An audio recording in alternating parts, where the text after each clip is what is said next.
কইছে যে পপুলার মেডিকেলের কথা কইছে আপনারা যাইন কই কি কেমনে যাবো আপনি কই এমনি সমস্যা হয় আর কয় কি না একজন রোগী আইছিল টিবি রোগে এই অপারেশন করার পরে ইনফেকশন ছড়িয়ে গেছে এর বকে ওই সাইডে না মসজিদের ওই পাশেই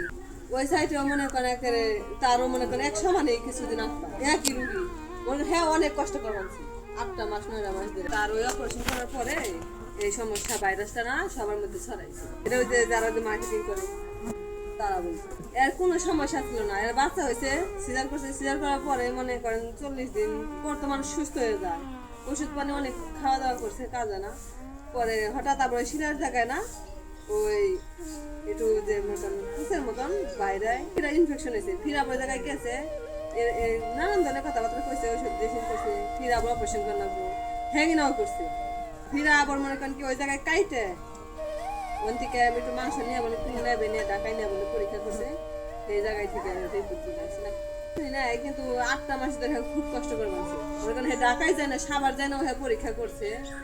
ওষুধ পানি খাইছে কোনো কাজ না 3 বার না 2 বার করছে ওই টেস্ট করার পরে তো বলছে না টিবি রোগ হয়েছে আর অনেকের হয়েছে ছড়াইছে ওই যে মার্কেটিং করে না মহিলারা আসলে কইছে যে পপুলার মেডিকেলের কথা কইছে আপনারা যাইন কই কি কেমনে যাবো আপনি কই এমনি সমস্যা হয় আর কয় কি না একজন রোগী আইছিল টিবি রোগে এই অপারেশন করার পরে ইনফেকশন ছড়িয়ে গেছে এর বকে ওই সাইডে না মসজিদের ওই পাশেই ওই সাইডে মনে করেন একেবারে তারও মনে করেন এক সমানে কিছুদিন আসবা একই রুগী হ্যাঁ অনেক কষ্ট করাচ্ছি 8 মাস 9 মাস ধরে